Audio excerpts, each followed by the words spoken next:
Hello, I'm Dr. Steve Haberman, a writer, producer, and PhD in film studies, and I'm excited to do the commentary for Roger Corman's The Terror.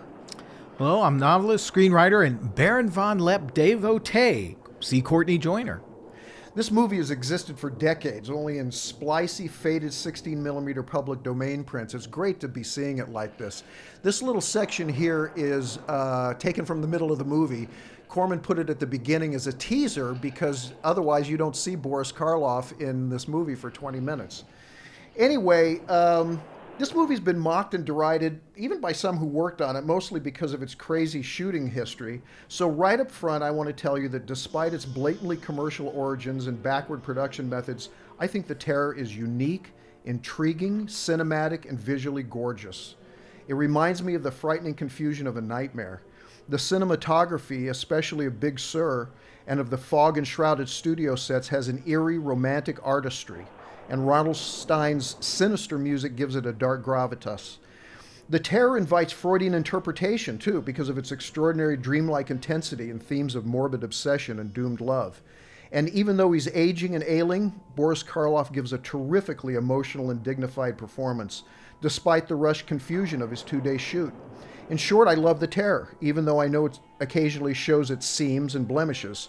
In fact, since this movie would never have been made any other way, I value the mistakes and continuity problems as evidence of Corman's courage and skill in pulling it all together.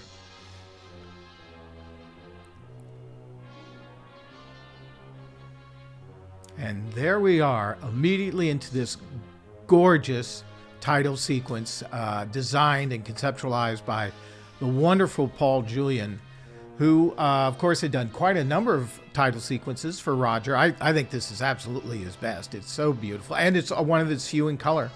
But he, of course, is probably best known for animation devotees because of his long association with Chuck Jones.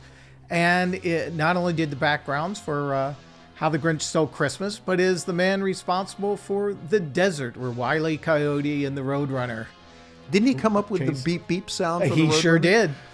And of course, too, the stupendously beautiful UPA animated version of The Telltale Heart, narrated by James Mason, that he designed and executed. Just a brilliant, brilliant job. Yeah, he was great because he worked for UPA, of course, and Warner Brothers, and he brought an artistry, a sort of gothic, surreal artistry, especially to The Telltale Heart. If you haven't seen that short, I highly recommend you see it. It's on a Columbia DVD, I think, of collected animations from Columbia at that time, and it's terrific. We also have to mention, of course, Ronald Stein. Ronald Stein was the guy who did Corman movies that wasn't Les Baxter, and he has a completely different quality, as you can hear. He uses in this one and in The Haunted Palace and some others, he uses the bass for the melody, and he uses the higher instruments for the harmony. Now, this stuff was all shot by Francis Ford Coppola of the Godfather fame, and I'm going to explain to you why right now. This is what Roger Corman said about the genesis of this movie. He said, "I was getting so familiar with the standard elements of Poe's material, or at least our adaptations, that I tried to out-Poe Poe himself and create a Gothic tale from scratch. In fact, The Terror began as a challenge to shoot most of a Gothic horror film in 2 days using leftover sets from The Raven. It turned into the longest production of my career, an ordeal that required 5 directors and 9 months to complete. But like Little Shop of Horrors, it's a classic story of how to make a film out of nothing." And that's exactly what he did here. Now, you'll notice Coppola here is directing this as if he's David Lean, with these great shots of vista shots and a very judicious use of cinema size. In other words, he goes from extreme long shots like this, and then what he'll do is he'll cut to an extreme close shot to contrast it like this. And it gives it a very exciting visual rhythm. Now, the problem was that Corman sent him to Big Sur with Jack Nicholson to shoot this in 5 days, and he was there for 11 days because he thought he was David Lean or George Stevens. he got some gorgeous stuff, and Corman even admits it, but it was a little more expensive and time-consuming than Corman had counted on, and that's why he was replaced later by Monty Hellman.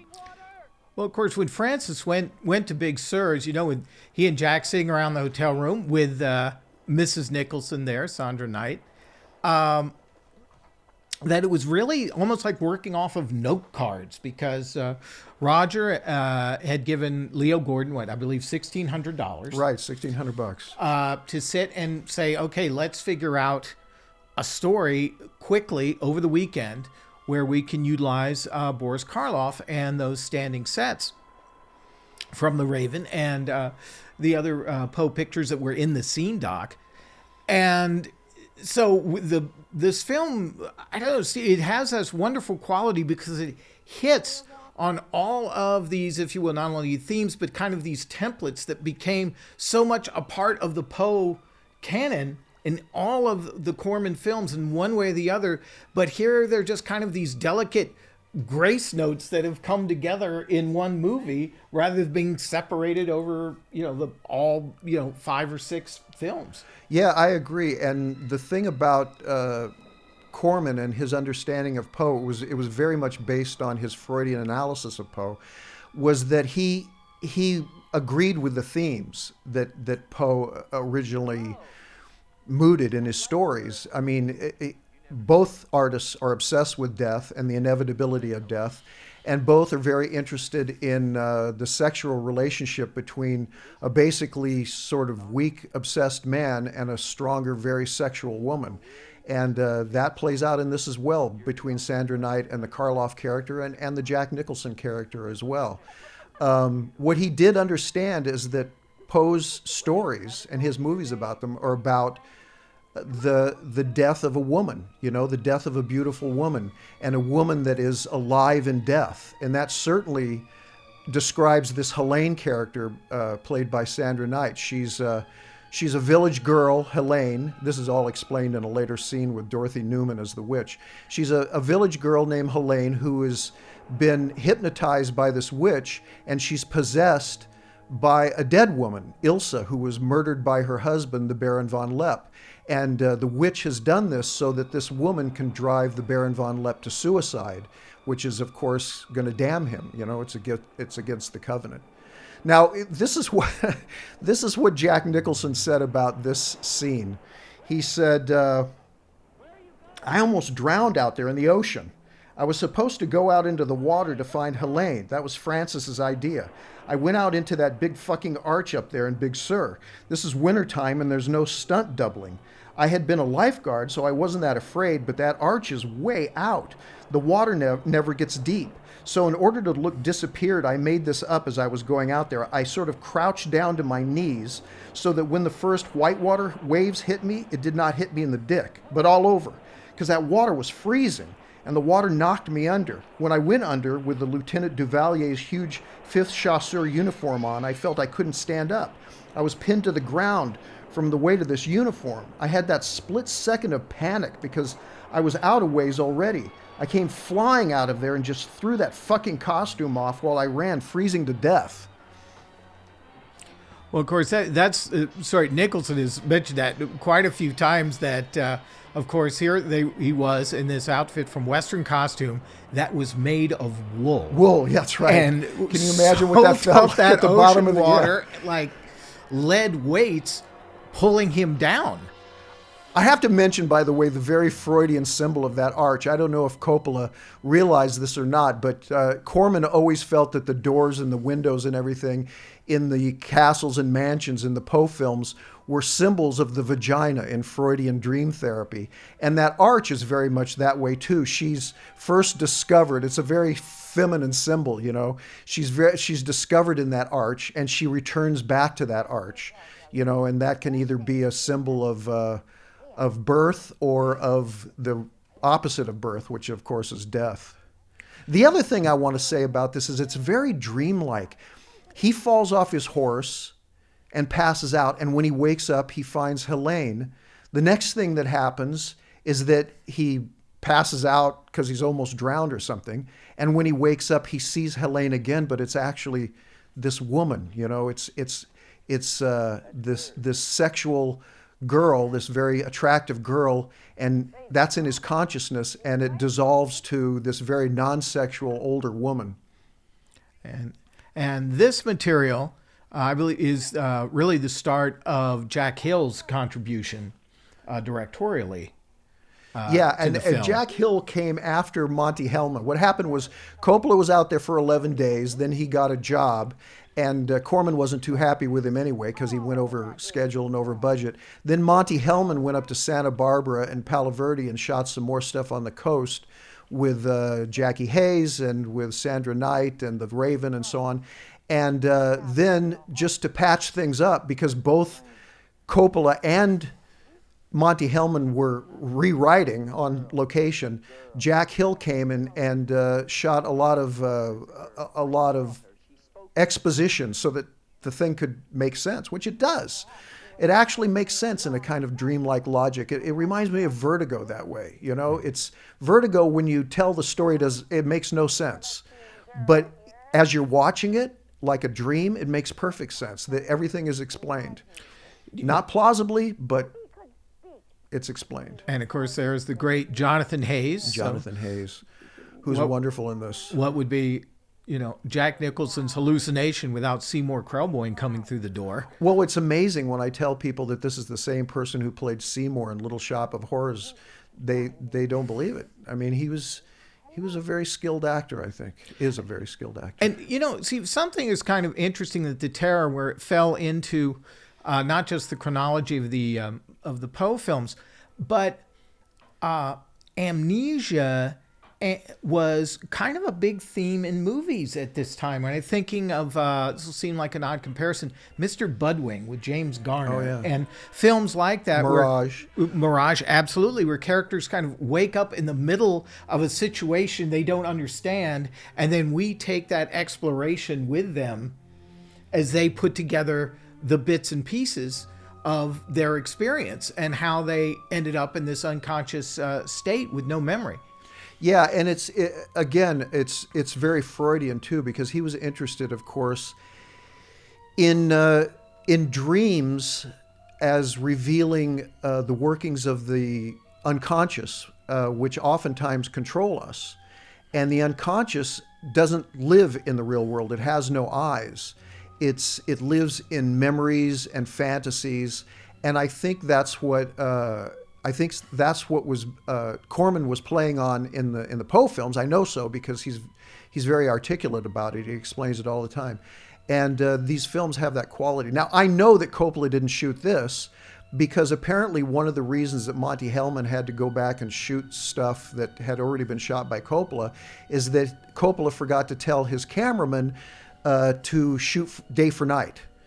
And this is very beautiful and skilled day for night shooting in this forest. So this was obviously reshot by Monty Hellman. And very nice. And we should also note that Francis's own history with Corman was long and rather elaborate. Of course, he worked on The Haunted Palace. He did script revisions for Francis. Later on, movies like The Racers. And then, of course, Corman gave Francis his great directing opportunity with Dementia 13.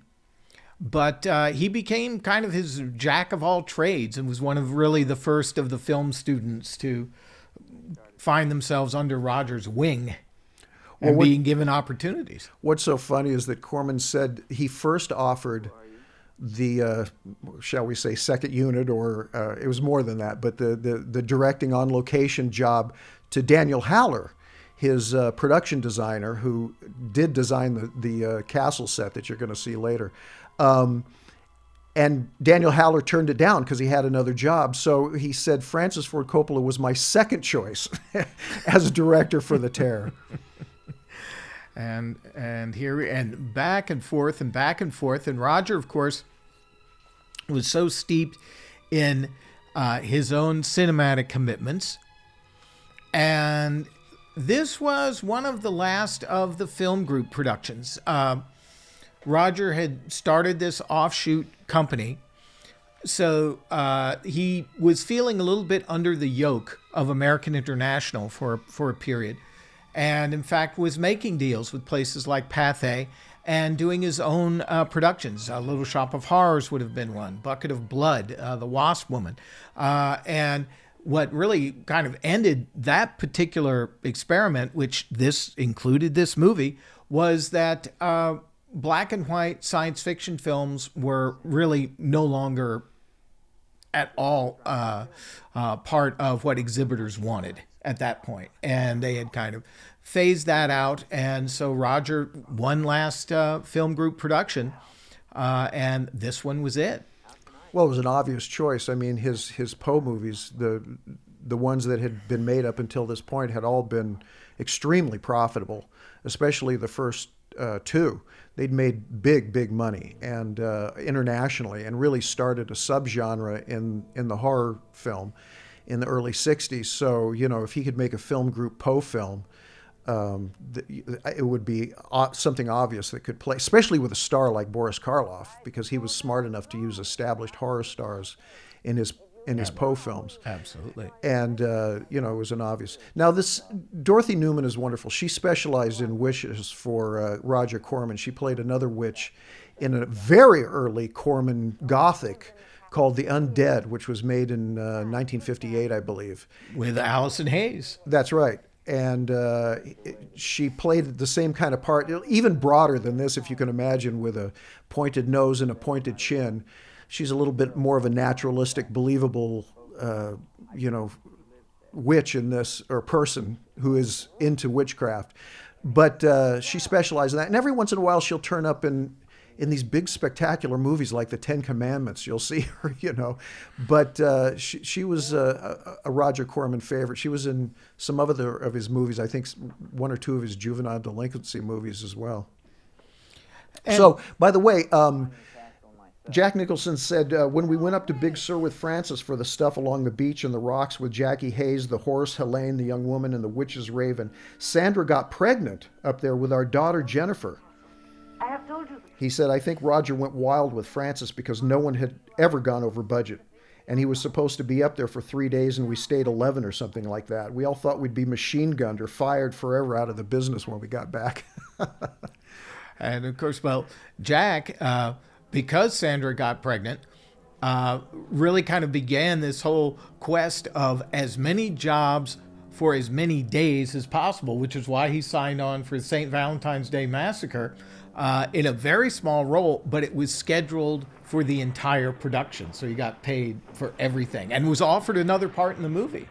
Yeah. And he's like, no, I've got a baby on the way. I need the cash. I don't know who directed this scene. I don't know whether it was Coppola or whether it was Monty Hellman or Jack Hill, but it's very effective. I like this. There's always something happening in The Terror. It's never a boring film. With 5 directors and, you know, really 3 screenwriters at the very least, you can see where with rewrites it would, you know, the movie was made backwards. First they had the set, then they had the star, then they had some scenes, then they had location filming, and then they had the finished script when the movie was edited together. So the whole movie was backwards, and it's really a credit, I think, to Roger Corman that it hangs together as a kind of dreamlike horror film. This obviously is from Pit and the Pendulum. There's a lot of shots from Pit and the Pendulum of the castle. These wonderful matte shots by Albert Whitlock, and why not? I mean, they're the best castle matte shots ever made, I think. And I think also we should know that with Monty Hellman's involvement, and Jack never shied away from getting on a horse. And of course, this was not too long after this movie that he and Monty collaborated on those 2 wonderful Westerns, The Shooting and Ride in the Whirlwind. Yeah, those are great movies. And Corman financed those both. Yes, he did. And he didn't like the script of The Shooting, but he did it anyway.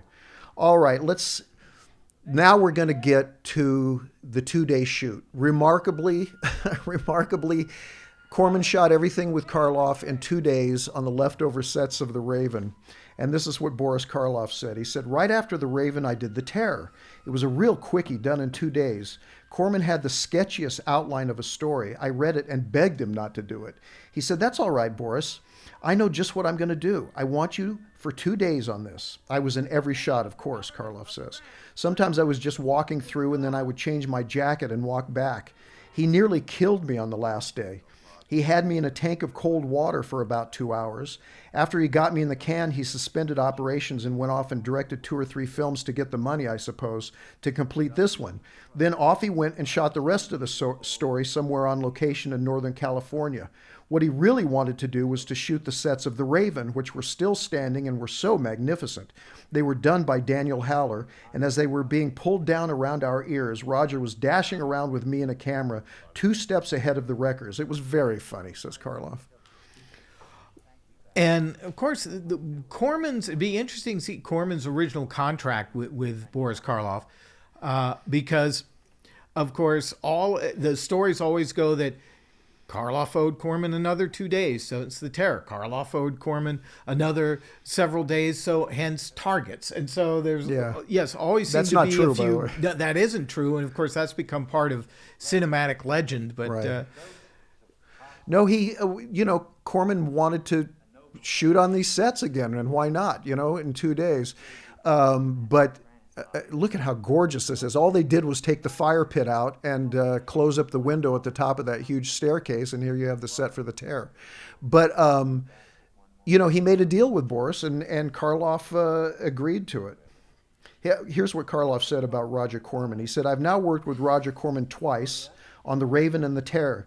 You see, Corman's strong point is as a technician, with the camera and so on. He expects the actors to get on with it.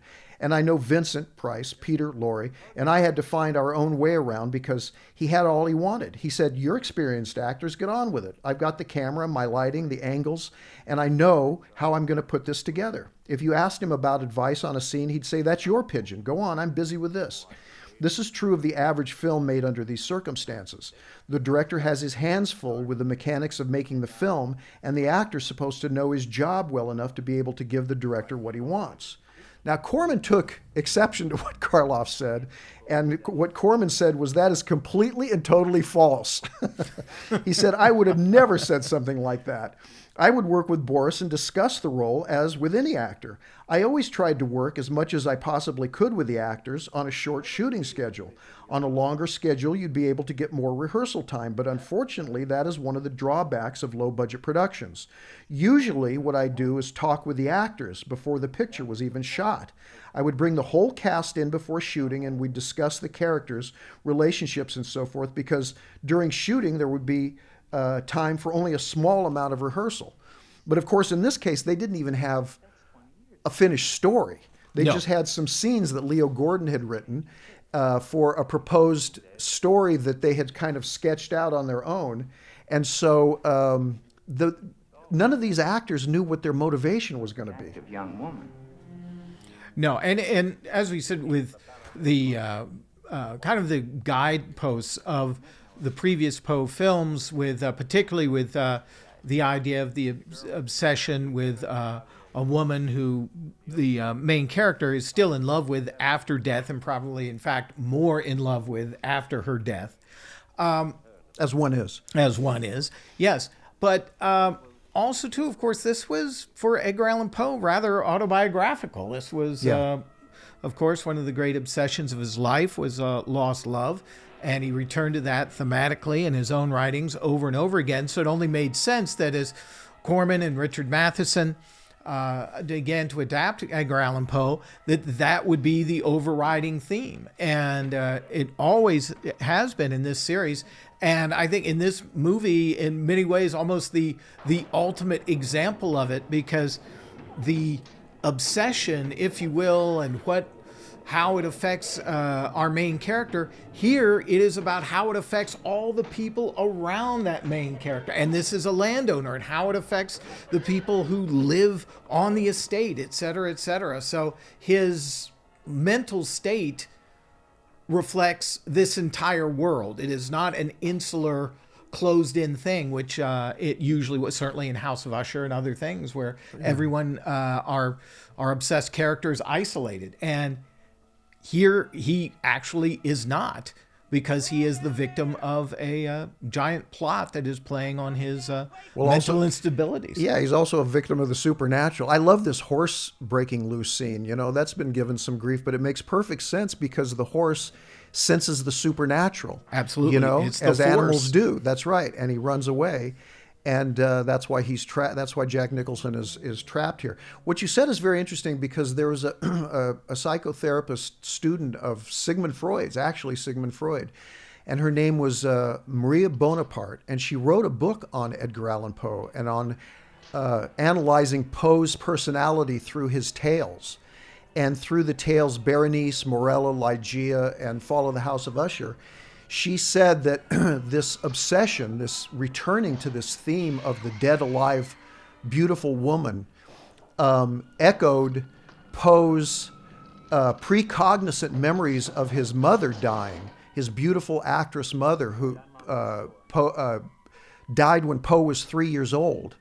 And he undoubtedly had some memories of her, and he was replaying the tragedy of this death in his life. And of course, then many women that he would come in contact with, his stepmother and then his own little wife, they died of consumption in exactly the same way as his beautiful mother. And so these would replay in his tales over and over again. Sigmund Freud himself actually collaborated with Marie Bonaparte on this book and wrote the foreword to it, and gave her analysis of Poe his stamp of approval as the father of psychoanalysis. So she wasn't wrong, and Corman was not wrong in linking Poe and his tales with Sigmund Freud and his discovery of the unconscious and his dream therapy through characters and places that recur in our dreams. Because that's the feeling that these movies have, very much so. Oh, absolutely. Sam Arkoff said this. He said, at the Friday evening wrap party for The Raven, my wife and sister-in-law had prepared a veritable feast for the actors and crew. During the party, I noticed that Danny Haller's Gothic set hadn't been taken down. And I got suspicious. Those sets are normally dismantled right away, I told Jim Nicholson. Something's fishy here. Weeks earlier, he says, even before he'd started shooting The Raven, Roger had talked to me several times about using the set for a second picture, although I couldn't pin him down on what movie he might have in mind. Then he came back later claiming that he had 2 days of a script and he was going to try to get Boris Karloff for those 2 days of shooting. 2 days, Roger, I said, that doesn't make much sense. What can you pull together in 2 days? That was the last time we talked about it. Since Roger never mentioned it again, I assumed he'd dropped the idea.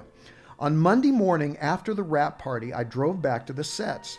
I suspected I'd find Roger there, and I was right. He was busily shooting, using a clapboard that read American International Pictures of the Raven.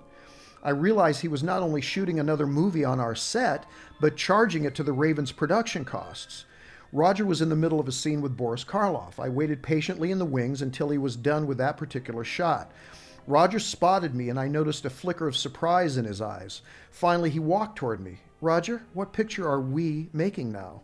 Of course, I knew the answer to my own question. Roger was shooting his second picture using AIP set. If it was anybody but Roger, I might have called the police. But Roger's Roger.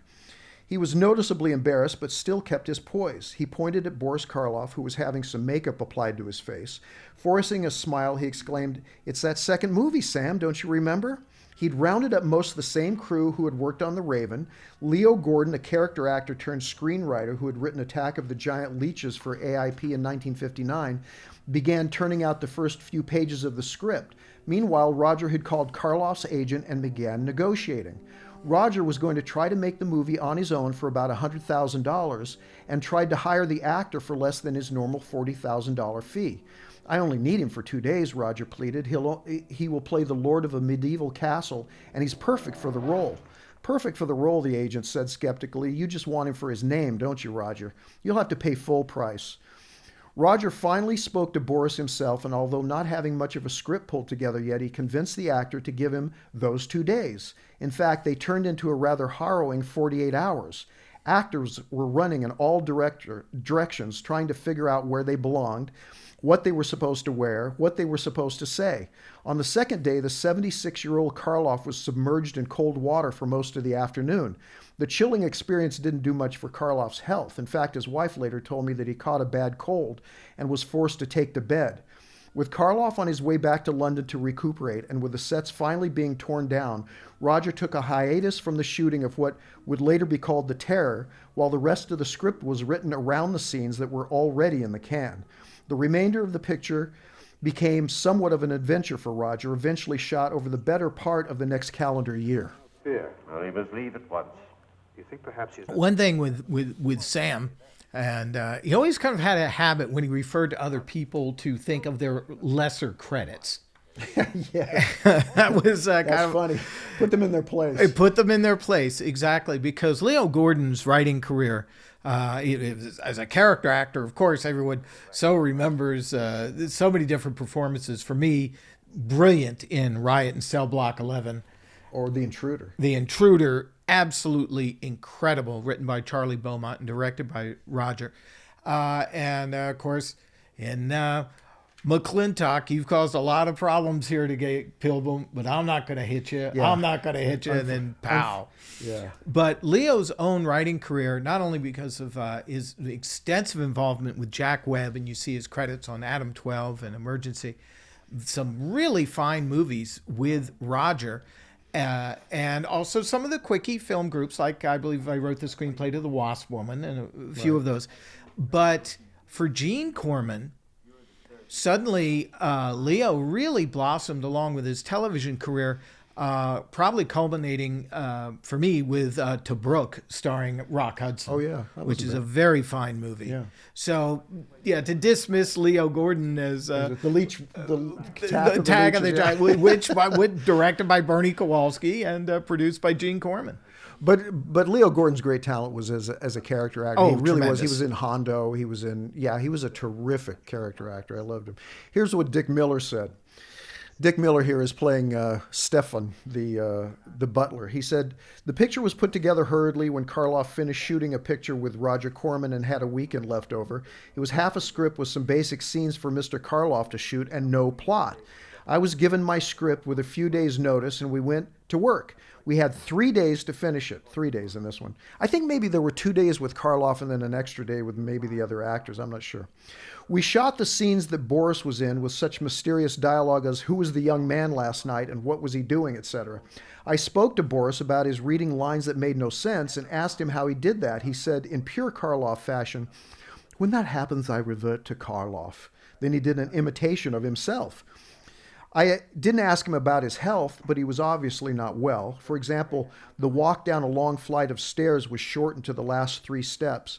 I drove him to the Chateau Marmont, where he was staying with his wife.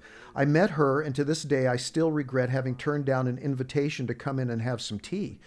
Karloff gave me a picture of himself, which mysteriously disappeared. Jack Nicholson swore he didn't take it, but to this day I'm still not sure. Boris was a perfect gentleman and professional at all times. It was a thrill working with him. About 3 or 4 months later, when we started to shoot the rest of the picture, I had forgotten what we'd shot. Corman said, "We're going to finish the picture." And I said, "What picture?" Your horse is gone. And Yes. which, yes, was kind of the problem with the film, is with the starting and the stopping. And when you mentioned also with Nicholson and his relationship with Boris Karloff, to the day he retired, Jack Nicholson said that Boris Karloff showed him how to break down a script, and that he used Boris Karloff's technique on every movie from The Raven onward. Yeah, I remember him saying that. I think it was on a documentary about The Shining or something, and he showed how Karloff just marked his own dialogue with like a little ellipse on the script, so that he didn't have to worry about other people's dialogue. I don't know how he didn't worry about other people's cues for him, but apparently that's what he told him how to do. Well, Karloff was like Sidney Greenstreet, for example, kind of notorious for being rather locked into what was on the page. He was fine to improvise during rehearsals and explore a little bit, But that's why Peter Lorre at times drove him absolutely nuts. Right. Because Peter would go completely off script and Boris would get lost. He had no idea what Lorre was saying.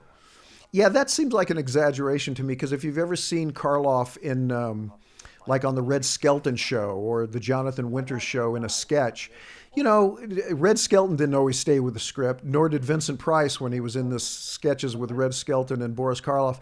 And Karloff seems to go with it, you know. He's. I think those stories about him and also Lugosi, of course, are a bit of an exaggeration. But I know that Karloff was very serious. By the way, I think this particular scene is one of the great Karloff scenes. Let's watch this speech. Rebellion in the Polish province. I was gone for nearly a year. When the fighting was over, I hurried home to my bride. No one knew of my coming, and I surprised her in her room. She was not alone. She laughed at me, said her bed was not for me, to find another. And with my own hands, I killed her. And her lover? Stefan took care of him. Later, I gave out a story that she had died of some malaise. No one ever knew of her betrayal of me, or how, in fact, she did die. Except for Stefan. For 20 years, I've not set foot beyond the walls of this castle. I've lived here alone with the memory of the dreadful thing I did that night. That is my penance. And now you believe what? That the ghost of Ilsa has come back to relieve you of your penance? Is that it? Yes. How long has the spirit been coming to the castle? It all began 2 years ago. At first I was terrified, but now I'm eager for our every meeting. One more question, Baron. Has anyone else except yourself seen the spirit? Stefan, for instance. You think I'm mad, don't you? Right now, Baron, I'm not sure just what I think. But don't forget, you saw her too. Perhaps we're both mad. Pretty damn good. And that's great. Now, Pretty yes, damn everyone good. could applaud. Yeah. And from the, also, too, you know, see, as of course we're watching this wonderful moment between Boris Karloff and Jack Nicholson. That is a single setup on both actors. And Right. so Karloff, right, top to bottom, just went for it. Yeah. In that tremendous speech. And as I said, going into Karloff mode and shifting his attitude. He may not have known where the script was going, but he played every moment of that scene. Absolutely. It was believable and dramatic and heartbreaking. And of course, coming back to a line like, you think I'm mad. Yes. And I How love the many way times Corman did he fades have- out a little too Yes. early. How many times did he have to say that over the years in his Yes. career? Well, we thought he was mad anyway. This scene, by the way, I love. I think Monty Hellman shot this. I don't know, but I think he did. But it has that Poe quality. It reminds me of Annabelle Lee, doesn't it? Oh, very much in so. A Kingdom by the Sea.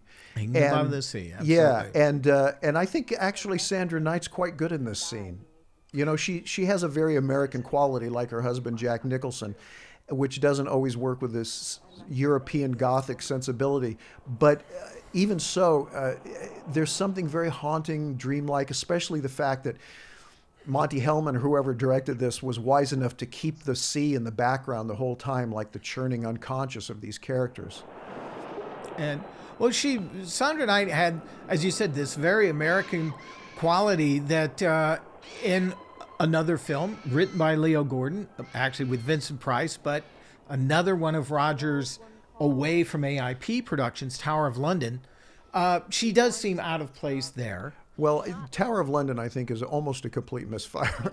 I think that was Corman and his brother Gene were betrayed by the executive producer who cut their budget the weekend before shooting. He thought he was going to shoot it in CinemaScope color, and and be able to, stage the Battle of Bosworth. And we should say that was Edward Small. Yes, it was Edward Small. Who was quite a fellow. Yeah, he was quite a fellow, but he really betrayed Corman. And that movie might have been able to be good, but I think that, if you compare it to Roland V. Lee's Tower of London, which you shouldn't be able to compare it to because that was a big budget studio film, But even so... and which they use stock footage from in yes, the other version. Of course, Vincent Price also was in the 1939 Yeah, film. and is terrific in the 1939 film. He's not too good as Richard III, I think. I think somebody needed to, put some weights in his boots in that one. He's way, way over the top. And I love Vincent Price in almost everything, but that one's not...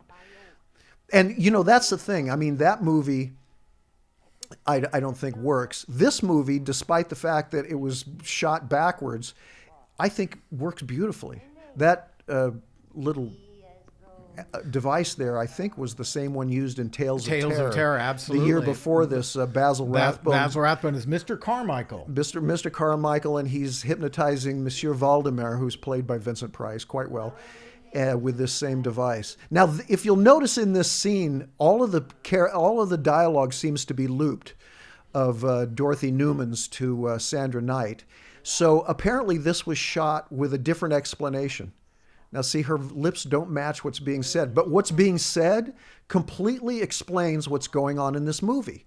This is a very important exposition scene. She is causing the spirit of Ilsa, who was murdered by somebody, to possess this girl Helene, and now Helene is going to drive the Baron Von Leppe to suicide, thinks Dorothy Newman. And it's very important. So I would love to know what the original dialogue was for. Well, when looking at this scene, what I also see is Roger Corman and all these young guys, Coppola and Monty Hellman and Jack Hill, everybody sitting in a screening room going, okay, now what? Yeah, how are we going to explain this? How are we going to explain this? But they do. Yes. They do. I think Dick Miller's great in this scene. He's another very American actor, but he's such a good actor. I believe him as anything. And after all, I don't know where this is supposed to be. It's on the Baltic coast someplace, one of those Baltic countries, Croatia or something. And I don't think anybody even knows what a Croatian accent would be. But, this is an American film with an American cast and American director, so it doesn't bother With Jack Nicholson as a member of Napoleon's army. Yes, that's right. Yes. Without a French accent, that's okay. It's a strange thing. It's a strange thing in movies. I mean, when you're making a movie in English about the French, where everybody's supposed to be speaking French, should they have French accents, or should they just be speaking in natural English? The same thing in Pit and the Pendulum. Should they all have Spanish accents? Probably not, Well, you and I, Stephen, talked about this many times, but of course, when the origin point of the Poe series with House of Usher, of course, was Hammer Films lighting the fuse with color gothics. Right. With Curse of Frankenstein, Horror of Dracula, and The Mummy had all arrived and had just broken box office records everywhere. So suddenly the idea of period pieces with actors, older actors, set in sometimes mythical European locations, whatever. It was wonderful. Joe Dante made this point that these movies were popular with teenagers, and they starred people in their 50s and up. Which belies the philosophy of Hollywood now, that that young audiences will only identify with young characters on screen, which is complete and utter nonsense. When I was growing up, I identified with guys in their 50s, 60s, and 70s because they're compelling. And let's face it, young actors are callow because young actors are young people, and young people don't know shit. So I prefer watching. Like the tragedies of ancient times, my superiors, my social and intellectual superiors, acting out the great passions, so that I know what it's supposed to be a grown up. And of course, too, what we're talking about is the very antithesis, one of the things that American International started, which was the audience wanted to see people their own age in the movies that they were paying for. Yeah. So Teenage Werewolf and Teenage Frankenstein. Yeah, AIP really on. initiated that philosophy. Absolutely, they did.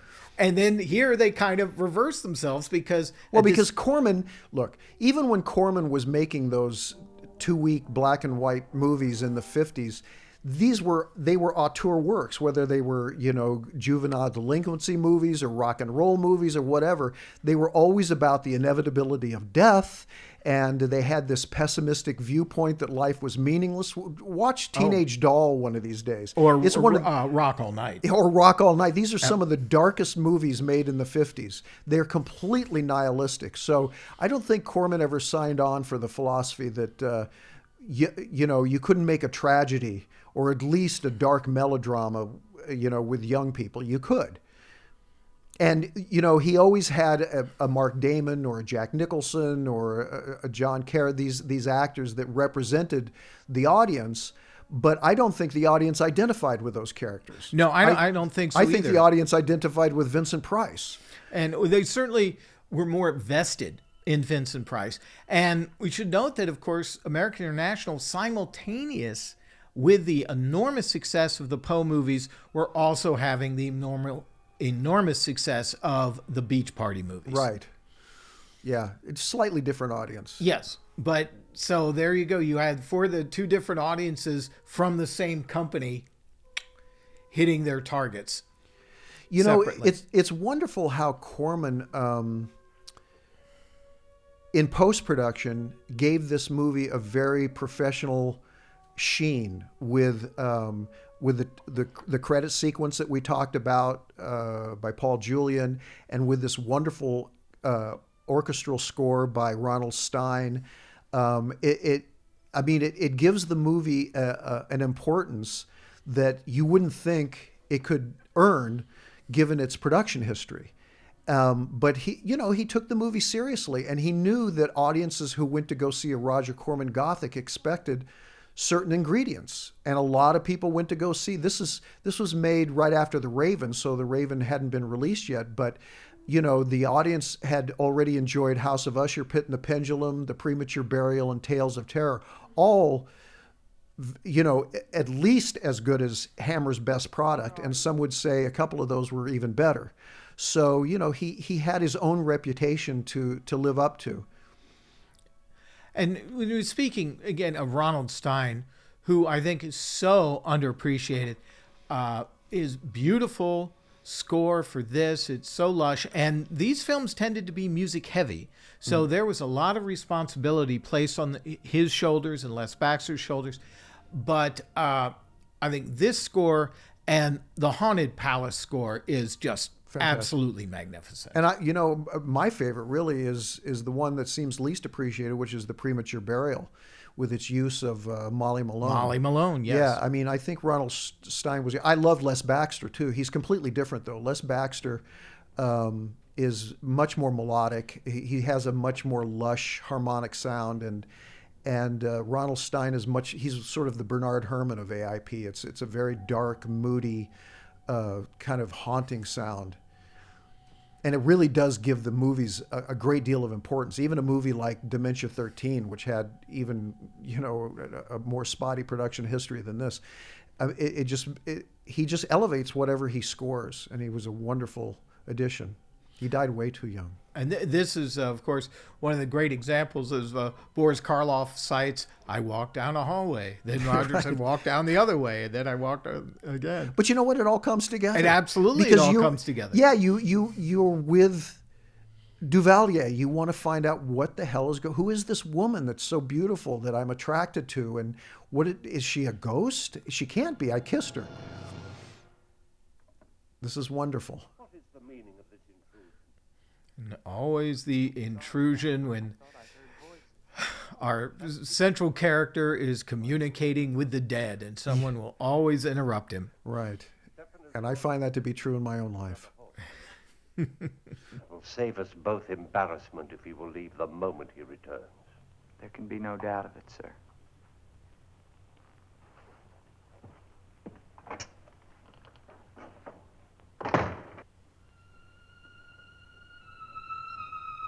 Ilsa? You're doing the best. As we go back on location with Lieutenant Duvalier, I want to tell you what Monty Hellman said about his directing stint on The Terror. He said, "I made the last version of the movie. There'd been several versions before, but I made the one that finally got released. Roger had shot some scenes on a set he'd been using for another picture, and he said, before we tear it down, let's get Boris Karloff to walk around and do a few scenes. So based on that material and some scenes Francis Coppola had shot, I shot for 5 more days, and we finished the film. Contrary to Beast from Haunted Cave, The Terror was a lot of fun. On the 4 pictures I expanded, I really had autonomy. I wrote the scripts for and produced and directed the scenes I was expanding, and I did the same thing on The Terror. I found the challenge of making a movie in 5 days exciting, especially with no budget.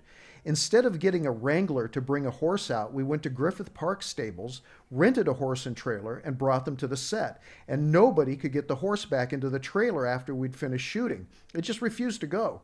Finally, actor Jonathan Hayes said, "What will you pay me to get the horse into that trailer?" I was going crazy because when you have 5 days to shoot, if you lose 10 minutes, it's like losing 3 days on a normal movie. So I said, "I'll give you $50. So he walked up to the horse, whispered into its ear, and the horse walked into the trailer. I said, "You got to tell me, what did you say to it?" He said, "I told him that if he didn't get into the trailer, I was going to beat the shit out of him." That is so much the legend of low budget movie making. It just has to be true. I think it that's has to be true. Magnificent. Now, Jack Hill takes credit for this scene because what Jack Hill said was, he said, after Monty Hellman was done, Corman looked at it and said, "We need some more." And this movie was a horror movie, but it didn't have much horror in it. So Jack Hill said, "I went up with Jackie Hayes and the Falcon, and I did this scene where the Falcon attacked Jackie Hayes and plucked his eyes out." And he said, "I made it as gory and violent as I possibly could." Now, this movie was made at the same time that The Birds was released in 1963, so I doubt if he had seen The Birds, but it has that quality, doesn't it? Especially this moment. And he has a real good fall. It's a dummy, but man, it bounces off the rocks and it looks pretty nasty. So it gave another horror hit to this movie. It gave another highlight of gruesomeness. And there we go. And you're right. That dummy death actually is good because there's a center of gravity to the dummy itself. Yes. So it doesn't have that weird bending spine thing that you usually see. Yeah, the Colin Clive effect, we call it. Exactly. Yes, off the windmill blade. That's right. So, yeah. And this is wonderful, too, his cape fluttering. This is so gothic. The churning sea and the man in a cape, and it's just so wonderful. And there's so many highlights. You could look at it. I don't know. Whenever I see these scenes, for some reason, I think of Wuthering Heights or something. Yeah. Yes. Right. Well, that's the way they advertised House of Usher. They said it was a combination of Diabolique and Wuthering Heights. So Corman knew exactly what he was doing as he was inventing this Poe genre. He was giving the shock qualities of modern horror at the same time as that sort of classic quality of period horror. Well, and speaking of capes, I think Boris Karloff was probably a little bit relieved that he got to wear these dressing gowns in these quick shoots for The Terror, although he was always plagued with back problems since the 1930s. But he had horrible if you will, the time with the very heavy cloak he had to wear in The Raven. Yes. Well, and it really weighed him down. He looks like a crab. Yes, he publicly complained about that in an interview. He said that Corman forced him to wear that cape and walk down those stairs. And now this is a set from The Haunted Palace. The Haunted Palace, you say? I thought he was shooting on the sets of The Raven. Well, he was. But when the movie had been shot for a few months, by that time, Corman was working on The Haunted Palace, and he had benefit of those sets. And I want to quote Roger Corman on that. "What finally pulled The Terror together was several months later I started shooting The Haunted Palace. I paid director of photography Floyd Crosby and everybody else a little bit extra to stay on, and after we finished shooting with Vincent Price, Vincent went home, and Dick Miller and Jack Nicholson came in, and I shot them on the sets of The Haunted Palace. Now, you can see the sets of The Haunted Palace, the graveyard, and later on, there's a tree outside of this crypt, Ilsa's crypt, that seems to be the very tree that they burn Vincent Price on at the beginning of The Haunted Palace. And at the end, in the flood scene, we'll point it out when we see it, is the big sort of wooden stairway that goes into the cellar of the Haunted Palace. They use that quite well when Jack Nicholson is carrying Sandra Knight up the stairs after she's been in the flood down in Baron Von Leppe's crypt. Very clever of Corman to use that. He almost never mentions using the sets from the Haunted Palace. I wonder if he ever asked Arkoff's permission to do that. No, I'm sure he didn't. I'm sure he didn't too. In fact, it just, as we pointed out, and Dick Miller, God bless him, had pointed this out beforehand, that because of the protracted starting and stopping in the shooting of The Terror and Sandra Knight's pregnancy, she did change physically while the movie was being made. Yes. In the flooding scene, she's a little bit heavier, shall we say. Yes. And Dick Miller said he changed too. He said his sideburns go up and down, and he gained and lost weight, and that he was tanned in some of it and not so tanned in other parts of it, because it was a nine months difference between the 2 or 3 days shooting on the Raven sets and the location shooting. Well, of course, too, with Nicholson, here he was splitting his time and attention between the things with Roger Corman, what he was going to be doing, of course, with Bonnie Hellman, with those two wonderful Westerns, writing Head and being involved with Bob Rafelson and the Monkees. Yeah. And then, too, his major studio work was starting to come to the fore soon, because this was... soon he would be in On a Clear Day You Can See Forever, which was the first really big studio film in which he made any sort of an impression. And still, but with Roger, St. Valentine's Day Massacre, and a few other things. So he was kind of jumping around from hither and yon, and I loved it that Hazel Court, when asked, what did you think of Jack Nicholson back in the days of The Terror? And she said, well, he was like this little elf who just kept popping up here and there all over the place with this wonderful energy. And he was a very ambitious guy. Very. You know, he never worked for Francis Ford Coppola again, and the theory is that there was one shot in the montage in the beginning where he was running around with Helene, and they were falling in love, where Coppola had the crew gather a bunch of butterflies, live butterflies on location, and Nicholson was supposed to run through a field with Sandra Knight, and the crew was going to release these butterflies for this wonderful bucolic moment, you know, as contrast to the rest of the Gothic horror. And when it came time to do it, everything was set up, and Nicholson came running behind Sandra Knight, and they were ready to release these butterflies, and Nicholson started flapping his arms like wings as the butterflies flew up.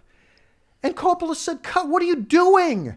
All morning they've been collecting butterflies. And Nicholson said, "Oh, is this the take?" And that was the last time Jack Nicholson worked with Francis Ford Coppola. So you can take that. Although they remained good friends. I don't know that. I wouldn't forgive anybody for that. Here's what Nicholson said about working with Francis on The Terror. He said, when we got back to town, this is after they were shooting on location at Big Sur, Francis tried to blame me for going over budget, I might add. And of course, he didn't know that I was pretty close with Roger from having worked with him and being in Jeff Corey's acting classes. Roger didn't believe I was to blame. Neither did Francis, really. It had more to do with shooting in Big Sur and trying something you never do on a Corman picture, which was run cables up from the rocks into the mountains. Roger's way would be to just shoot up from the road, but Francis hadn't worked with Roger that much, so he hadn't that disdain for any of the production expense, but he didn't have that burned into him yet. So he went ahead and just did whatever he wanted. And then Nicholson said this about Monty Hellman. He said, then moving south down the coast, Monty Hellman came on board, and we shot in Santa Barbara and Palos Verdes. More Raven stuff, more scenes with Jackie Hayes. Now, this looks to me like Dr. Craven, Vincent Price's cellar from The Raven. That's what I see here, is the set where he goes down to find some kind of way to turn the Raven back into Peter Lorre. And his father's crypt is down there. He has to cut some locks of hair from his father for this potion. For the magic potion. That's yes, right. to turn the Raven back into Peter Lorre. So I think that's what this set is. And one thing, too, I think about this film that is also wonderful is that because of Karloff's association with AIP and with Roger, but it was The Raven, it was Comedy of Terrors, it was even appearing in a cameo in Bikini Beach. Yes. Such The monsters, he lampooning says. of himself had become part of his formula, at least here. And that's why I love The Terror, and I love Die Monster Die. Yes, and he's quite serious. He plays, yes, straight and serious performances in these horror films. Yeah, I think those two titles that you mentioned, I think, are very underrated movies. As I said in the beginning, I love The Terror. And I also love Die Monster Die. Everybody is so up in arms against it because it's not a literal translation of The Color Out of Space, the H.P. Lovecraft short story. But in my opinion, it's better. I mean, The Color Out of Space, this may be heretical to say, you know, it takes place in a rural area with some, you know, kind of inbred types, which is interesting. But setting it in England with Boris Karloff, I think, is wonderful. And yes, and all the mutated farm animals and things like that. Yes. And mutated farm animals is not as interesting to me as Boris Karloff's mutated wife. Yes, absolutely. With a knife, you know, in the fog at Oakley Court. That, to me, that's a movie I can sign on to.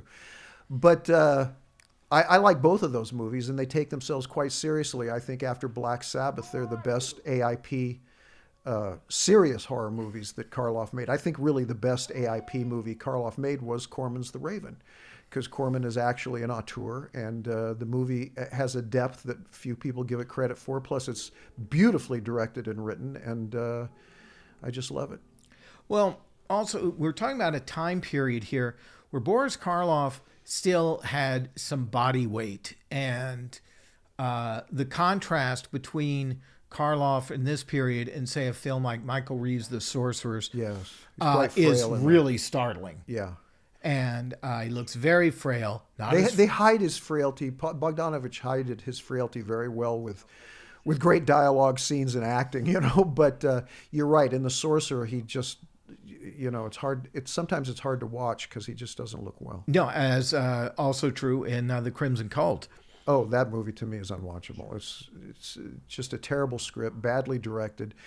Such a missed opportunity. A movie with Boris Karloff, Christopher Lee, Barbara Steele, and Michael Goff, and it stinks. You know, you have to work to make a movie that bad. And although I do still have the Ken Films 200-foot condensation of it. Keep that. That's probably the best version. And, you know, I actually used to have a 8mm black and white feature-length version of this film. Oh, really? On Super 8. I bet this looks great in black and white. Actually, it did. If it hadn't been quite so doopy, yes. But surprisingly, it did. And somehow, I think first exposure to this movie for me was on television and a little portable black and white set on UHF. I saw this movie on TV. I think I know I saw it in color. And I was fascinated by it, especially the last shot. It haunted me. But just the gothicness of it. And I had seen the Poe films at the drive-in. 2 years in a row, our local drive-in showed a triple or quadruple feature. My parents would only let me see the first two, which were The Raven and Mask of the Red Death. And I was so impressed. I mean, they were so big and loud and beautiful and colorful and, you know, frightening and gothic, and, you know, and then I saw this on television, and I saw the resemblance. This wasn't as as compelling, but still it had those ingredients that are so haunting in Corman's Gothics. Well, Steve, you're bringing up a very good point, too, was American International kept these movies in circulation for a decade. And I had my sister worked in a movie theater when she was a teenager, and the manager of the theater gave me a stack of American International press books. And this would have been about 1972. And they included Spend the Night with Boris Karloff. Oh, yeah. After he died, Spend the Night with Vincent Price. Absolutely. Yes, I went to that. After Karloff died, they released 5 features of Karloff's as a tribute to him in 1970. And it was the 5 features. It was Die Monster Die, The Terror, Black Sabbath, The Raven, and The Comedy of Terrors. And we went. And the first 2 features at my drive-in were The Raven and Comedy of Terrors. And somehow they slipped in The Sorcerers after that, because they had changed up my drive-in had changed up the menu. And that was the first time I saw The Sorcerers, which I liked. I thought it was good. Everybody else in the car was asleep, but I watched the whole thing. Well, again, it just shows, I think, the staying power and how these movies really planted their flags with audiences long after the filmmakers had gone on to other things, in some cases the great beyond. Well, like Hammer films, because they're in period and they take themselves seriously, they don't date. That's right. It's like watching Wuthering Heights, the Goldwyn version of Wuthering Heights. Even though it's made in the 30s, it doesn't date as badly as movies made in the 30s that take place in the 30s. Now, movies like that don't bother me. No. Because in my mind, I can imagine myself in the 30s watching this movie. Dating is not something... movies dating, or that's like literature dating. It's like somebody saying, well, I can't read something from the 19th century because people don't write like this. That's nonsense. That's their value to me. A lot of people have a hard time with some of the universal classics like Dracula because they don't make movies like that anymore. I say good. I like that they made movies like that in the early 1930s. That's their value. Here we are back on the set of The Haunted Palace, by the way. This is really beautiful, and you can tell this was shot by Floyd Crosby. Yes. The lighting in the interiors of the Raven set is a little flat. Even Corman admitted that. But look at this. It doesn't get better than that shot. The fog, the blue light. It's just beautiful. And of course, let's bring the fog in to make sure that we match for continuity. Yeah. These wonderful long shots. That's the great thing about this. Even though the movie was made under these crazy conditions, backwards as I say, it hangs together. It's wonderful. This is a terrific scene. There's a spiritual quality to this movie. His Poe movies are quite secular, I think, because I think Roger Corman is quite secular. He's much more interested in Freud and psychotherapy than he is in Christianity, unlike, say, Terence Fisher at Hammer, or even, some of the early Gothic novels like Dracula and Frankenstein from the 19th century. But this movie actually has a spiritual quality because her evil plan was to revenge herself on the Baron Von Leppe by getting him to commit suicide, which of course goes against the covenant and would damn him. He would spend eternity burning in hell for that. And she's a witch. She sold her soul to the devil. So she can't go into that chapel. And Corman is going to show us, Corman is directing all of this now. Corman is going to show us what happens to her when she goes in there. And this gives it a kind of spiritual quality that the other Corman Poe films don't have. The closest one, I guess, that does would be Tomb of Ligeia. But the rest of them are basically about madness and obsession. And also, too, of course, it was the derivation of Lovecraft. But I think, too, The Haunted Palace, of course, has the major streak in that because burning Vincent Price for heresy. Right. Well, yeah, like you said, that's Lovecraft. Well, he's another secularist. Yeah. But he came at it from a different position. He didn't reject Christianity. He rewrote Christianity. Yes, exactly. He came up with his own pagan gods and his own demons. And basically, he posited a universe without God, but with these creatures from another dimension. And that's a third way to go, I guess. But this actually is is based on Christian dogma. Because this witch is, as witches were in medieval times, they were a reaction to the sort of establishment insistence on Christianity. And the pagan religions became a reaction to the way Christianity oppressed the pagan religions and called them satanic. And so the pagan religions said, okay, then we're satanic. Boy, he gets beat up a lot in the end of this movie. Yes, he does. Everybody takes a whack at him.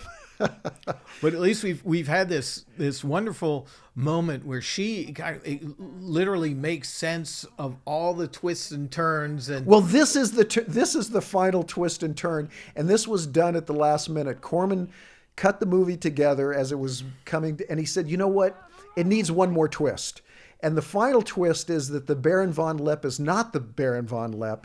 He's Eric. He's the Baron's wife's lover, who killed the Baron and went mad and took his place. Is now thinks he's the Baron. And on top of that, Eric is the witch's son. So she has been plotting to kill her own son and damn him to hell for committing suicide. Exactly. So now all of a sudden she's got to stop him from flooding the crypt. Yes, if she can. Of course, we did mention this. It was rather remarkable that Boris Karloff is her son. Yes. Which is well, that adds a whole nother dimension to... That's a bit of an insult to the actress Dorothy Newman, but she went with it. But she went along with it. Yes. And, so now this is good. The intercutting of Dick Miller trying to break in from this point, and Jack Nicholson going back to the crypt and trying to break in, with Sandra Knight trying to talk the Baron, or who's actually Eric, into flooding the crypt. It gets quite exciting here. Well, and it also it's got the one element that perhaps the movie did not have ever, and that is a ticking clock. They decided to go ahead and let's... Well, Corman was always good at the third act climaxes in his Poe movies. I mean, the ending of House of Usher is exciting with the fire and a mad Madeline, and of course the pit and the pendulum. You can't do better than that. You have a pit and a pendulum, right? That's it. And Mask of the Red Death. Red Death finally invades, and I love this. Yes, I've made my pact with another. Right. All she had to do was step foot in the crypt, and that's what happens to her. Yeah, that's some real divine justice. Yeah, real divine justice, which gives this movie, as I said, a spiritual quality that I admire. And it gives it, a seriousness and a tragic quality. Even she's a tragic character. She was so misguided. She was going to try to make the Baron Von Leppe damn himself, and what she ended up doing was having her own son damn himself. And all of this, of course, is balanced on the fact that the original act was marital indiscretion.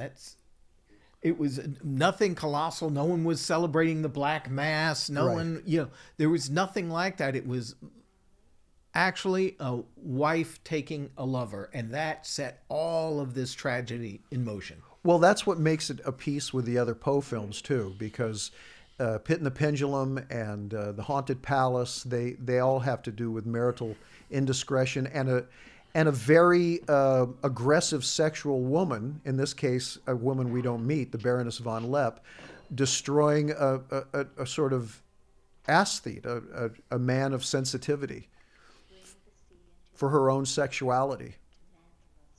And now, because he murdered her, she's going to take revenge from the grave through possessing Helene. And of course, he's so guilt-ridden that his mind has twisted the act itself, literally reversed it, that he believes that he's not responsible ultimately for her death, but still must join her. And these cutaways are absolutely wonderful. And who shot those? This is Dennis Jacobs. Dennis Jacobs. He was sent by Corman to go out to Hoover Dam and shoot water, with many different lenses, close, closer, and closest. And that was very cleverly, because, Corman is very good at these flurries of montage, because normally he uses a moving camera. He wasn't allowed to use the moving camera so much in this because of his rush shooting schedule. But he did sometimes in the Raven set. But when things get exciting, he's like Hitchcock. He goes for a flurry of images, and it does cause a cinematic excitement, and he's going to do that right now. And we wonder about the timing, say, if you will, of when this material with Sandra Knight was shot, because also, they want a dreamlike quality, and she does. She looks like an apparition in those long shots, but she is heavier. Oh, yeah. Well, this is what Jack Nicholson said. He said, when we did the flood scenes, I had to dive from the stairs leading to the crypt into 2.5 feet of water, which is why that dive looks a little funny. And by then, Sandra was like 7-8 months pregnant, and her body was obviously quite different. And there I was carrying her upstairs, soaking wet, with her very pregnant. I remember standing behind Roger when I wasn't in the shot, because he was holding one of the big fire hose nozzles over his head, squirting the actors as the crypt filled up. I grabbed the hose without him knowing it, being almost hysterical with laughter as I pulled the hose and jerked him around while he was spraying these people, making it seem like a tremendous water pressure. This was my fucking wife, and it looked so hysterically goofy. Roger always had that grin on his face. He knew something was up. It was a great time. But this sequence, I think, with it's very the Dennis impressive. Jacob material, and then this, it's big. Yeah. Oh, yeah. It belies its budget and the production circumstances. He intercuts from. That's from the House of Usher. Yes. He intercuts from the beach. This is from the Hoover Dam. There's poor Boris in water up to his chest, cursing the day he ever met Roger Corman. And later you'll see the stuff shot on the set of The Haunted Palace with water. And you'll notice that Karloff's, if you notice, Karloff's stunt double does not have white hair, but it's okay. And it all cuts together. This, I think, is very impressive. Yes. Blowing the side of the set loose, and water comes rushing in. It's quite impressive. And what Corman said is, I couldn't burn down another castle or mansion. I'd burned down so many castles and mansions at the end of these Poe films. Oh, here's a set from The Haunted Palace, this wonderful stairway. Over the demonic. That's right, over the demonic pit of Yog Sothoth or whoever is down there. And here's Jack back into the There he water is, jumping. in his uniform Right. again. Poor guy. And he's got to carry his pregnant wife out. From all the styrofoam bric-a-brac. Yes. It looks great, though. It does, and there's only that one tiny little shot where you actually can see the fire hose stream. Oh, I never And it's noticed. just very brief. Yeah. But, what Corman said was, I thought, what's the opposite of fire? And that's how he got the idea. And yes, and not to use that shot of the barn roof collapsing. Right. in I flames think one more time. he never, of course, foresaw the ability of everybody to own these movies and, like have their own Corman Poe Film Festival. Or even that American International, he would end up making so many, and that AIP would end up releasing them as a set and in theaters. I think that's the tree. That's the From tree. The Haunted Palace. This is an incredibly memorable and impactful ending. This is one of the best scenes in this movie, and this movie is full of great scenes, I think. I've always loved this. It's wonderful and very gruesome makeup effect. And I would say one thing about the Poe films, whenever they have addressed anything like the disintegration of a human being, they've always gone for the liquid, Yes, the gooey version. viscous, gooey, yes, horrible. And this is the best one. This is better, Oh, I think, absolutely. than Monsieur Valdemar. This is really quite good because they poured the butterscotch over an actual skull for the last shot. The beautiful woman who's dead but alive, which also means she's alive but dead. Alive but dead. And boy, when you're in love with either a ghost or a corpse, it's kind of It's not going to end well. dead end. Yes. Well, I hope you enjoyed watching The Terror now more than ever, because we did. And We sure this did. is Dr. Haberman, and I'm signing off. And this is Courtney Joyner. Thank you so much for listening.